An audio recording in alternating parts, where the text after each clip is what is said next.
France declared war on Prussia in July 1870. About 6 weeks later, Napoleon III was a prisoner and the Second Empire had collapsed. 6 months after that, King Wilhelm I was proclaimed German Emperor inside the Palace of Versailles. France had entered the war to stop Prussia from becoming too powerful.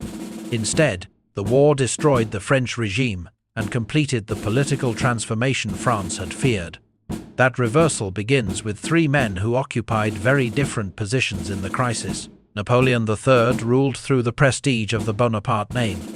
His government needed authority at home and respect abroad, while the emperor's worsening illness reduced his strength at the moment a major decision approached. He did not enter the conflict as a comic fool. He entered it as a ruler whose political system had made another display of strength increasingly valuable. Across the Rhine, Otto von Bismarck understood how sensitive the French government had become to questions of honor and encirclement. He could not control every French decision or guarantee victory on the battlefield. What he could do was exploit a diplomatic mistake, sharpen its public effect, and make France appear to be the aggressor. Wilhelm I played a different role. The Prussian king was not the architect of every move. At the beginning of the crisis, he tried to handle a French demand cautiously. By the end of the war, he stood at Versailles as the monarch of a new German empire. So how did France declare war to block Prussia's rise, only to lose its emperor, destroy its own regime, and help Germany unite?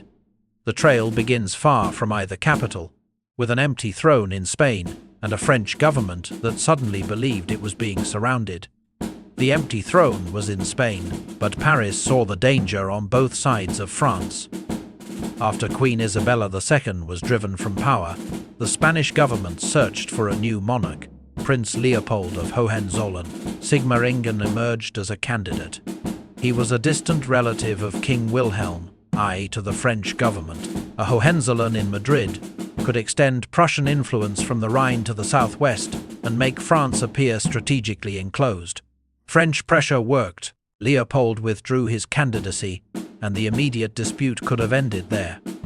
Instead, Paris raised the demand. Its ambassador approached Wilhelm at the spa town of Ems and asked him to guarantee that no Hohenzollern would ever accept the Spanish crown in the future. Wilhelm treated the request politely, but he refused to bind his family permanently. The meeting ended without the public insult later associated with it. A report of the encounter then reached Otto von Bismarck. He did not invent a new message. He shortened the report, removed its conciliatory details, and published a version in which the French request and the king's refusal appeared abrupt and humiliating. The edited text did not create the crisis by itself. It gave an existing dispute a sharper public meaning. At the moment when newspapers, ministers, and crowds in both countries were already measuring diplomacy through national honor, the French government was reacting to more than a single paragraph in a newspaper.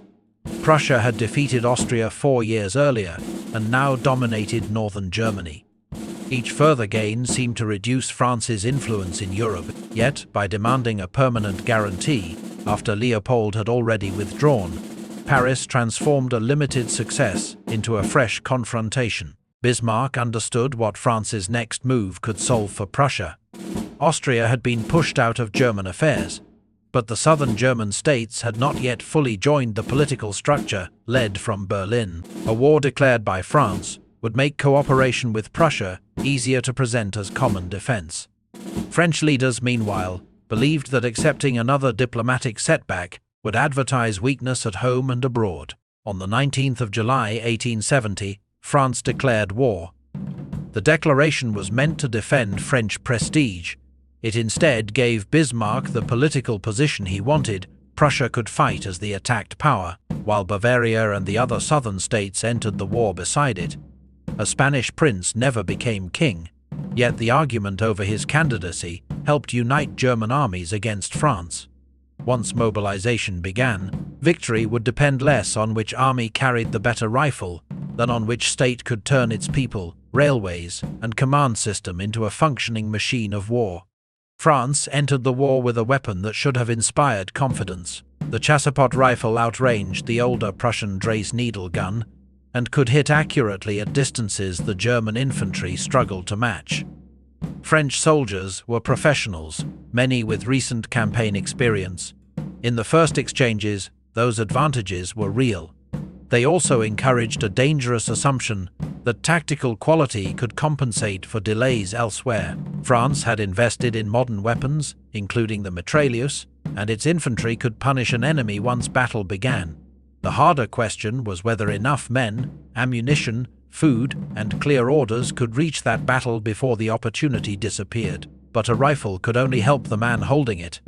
It could not tell a reservist where to report, move ammunition to the right depot, or make two army corps act on the same plan. France possessed strong fighting elements, yet the system meant to assemble them was already under strain. At railway stations, newly called men arrived alongside horses, guns, food, and equipment. Some could not find their assigned units. Other formations reached the frontier without everything they needed. Timetables changed, destinations shifted, and commanders received plans that were still being revised after mobilization had begun. France had railways, but it had not prepared one unified military schedule for using them. Trains moved, but movement did not always produce concentration.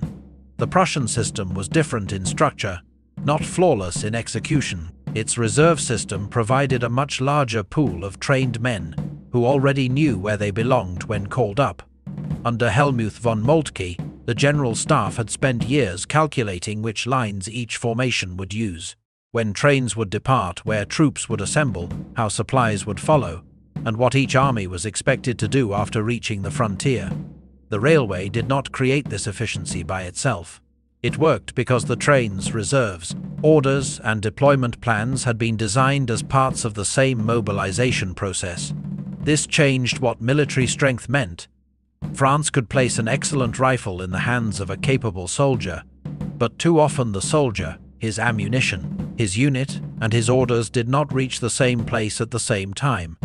Prussia could make mistakes and still recover because its command system coordinated a far larger movement, while French officers were still sorting formations, supplies, and destinations. German armies had completed their concentration and were pressing toward the frontier from several directions. France expected its superior rifle to shape the opening encounters. Within days, a series of defeats along the border began pushing the entire French army back into its own country. The French infantry could still make an attacking force pay dearly, yet the frontier was already moving west. Their rifles remained effective, but the armies using them were not holding one connected line. Once German forces completed their concentration, each French position risked being fought in isolation. Within a few days, defeats at Wissembourg, WF, and Speicheren changed the entire direction of the campaign. French units resisted hard and inflicted serious losses from defensive ground, but the battles did not support one another.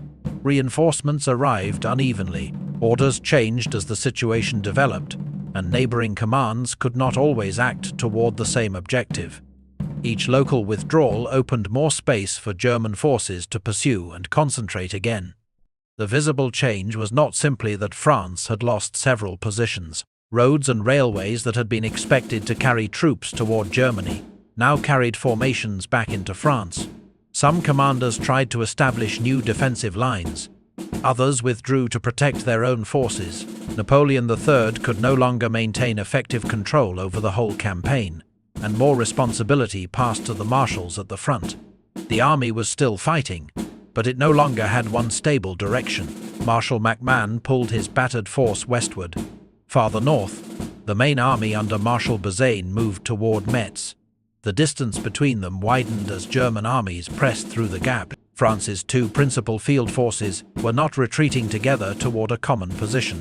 They were becoming separate problems, each harder for the other to support.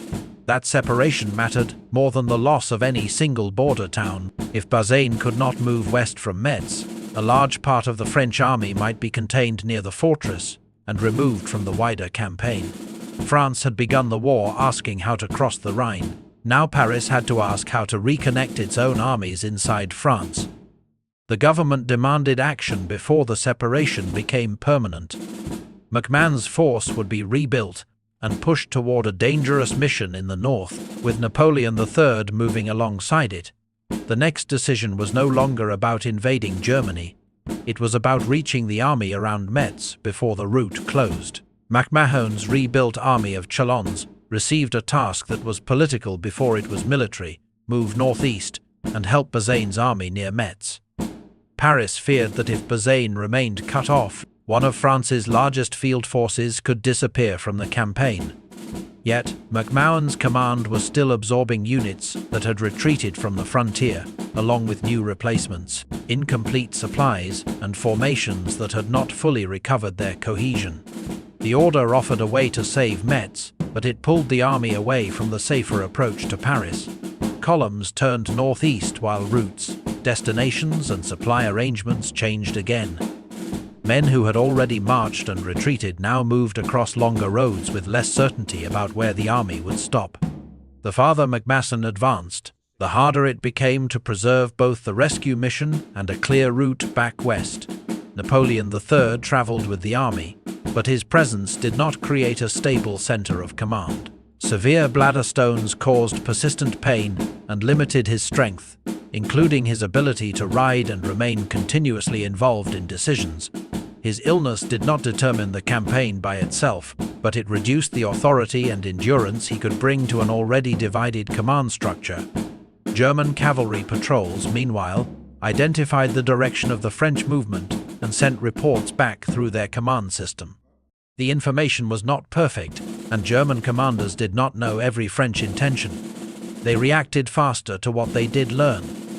Moltke altered the direction of advancing forces, sending columns along separate roads toward the French flank and the routes that still led west. The geography now began to control the choices. MacMahon's army moved closer to the Meuse, with the Belgian frontier restricting further movement to the north. Roads around Sedan passed through a confined area shaped by the river, nearby heights, and limited crossings. The force had not reached Metz, while the western routes needed for withdrawal were becoming harder to use. No decisive battle had yet destroyed the army. The march itself had changed the conditions under which the next battle would be fought. A mission intended to reach Bazaine had become an effort to keep an exit open before German forces blocked it completely. By the following morning, the immediate question would no longer be how to continue toward Metz, but how to move a large army out of the narrowing space around Sedan. On the morning of the 1st of September, German forces attacked the positions around Sedan from several directions while French units tried to keep a route open toward the west. Fighting at Bas-Îles and nearby ground was severe. French marine infantry held parts of the village through repeated assaults, and other units continued to resist even as the battlefield narrowed around them. The army was not collapsing from fear. It was fighting while its available space was being reduced. Early in the battle, Marshal MacMahon was wounded and could no longer direct the army. General Auguste Ducrot assumed command and judged that the remaining chance was an immediate withdrawal toward Mudzirez. His order briefly gave the army a single purpose: disengage before German forces completed their control of the western routes. But before that movement could be organized, General Emmanuel de Wimpfen arrived with authority from the War Minister to take command. Wimpfen cancelled Ducrot's withdrawal. He believed the army should continue operating toward the east and attempt to restore contact in that direction. Neither decision was irrational in isolation. Ducrot was responding to the danger of encirclement. Wimpfen was acting under legal authority and pursuing a different operational judgment. The effect on the troops, however, was immediate. Units that had begun preparing to withdraw were told to turn again, defend previous ground, or support a new effort elsewhere. Time that might have been used to organize one route out of Sedan was consumed by opposite instructions. Meanwhile, German forces strengthened their hold on the outer roads, crossings, and heights. Artillery was concentrated around the French position, including Krupp Breach, loading guns that could keep up sustained fire from outside the crowded center. The important advantage was not simply the power of the guns. It was that German batteries could strike troops trying to form, move, or regroup, while infantry blocked the roads those troops needed to use. French soldiers, horses, wounded men, wagons, and separated formations were driven into a smaller area around the town. Resistance continued. Some French units still held local positions, while others had lost contact with neighboring commands or had fallen back towards Sedan. Cavalry attacks and infantry efforts tried to force openings through German-held sectors. They showed that the army still possessed discipline and courage, but a temporary break in one part of the line could not create a secure road for tens of thousands of men, vehicles, and guns. The problem was no longer how to win a local encounter. It was how to move the whole army in one direction when no unified direction remained. Napoleon III was present, but he could not rebuild the chain of command around himself. His illness continued to limit his strength, and authority on the field had already passed through several commanders. By the afternoon, German fire covered much of the remaining French position. The western routes were no longer available for an organized withdrawal, and continued resistance could not restore the army's freedom of movement. The emperor decided that the fighting should stop. A white flag was raised, and he sent a message to King Wilhelm I offering his sword, because he had been unable to die among his troops.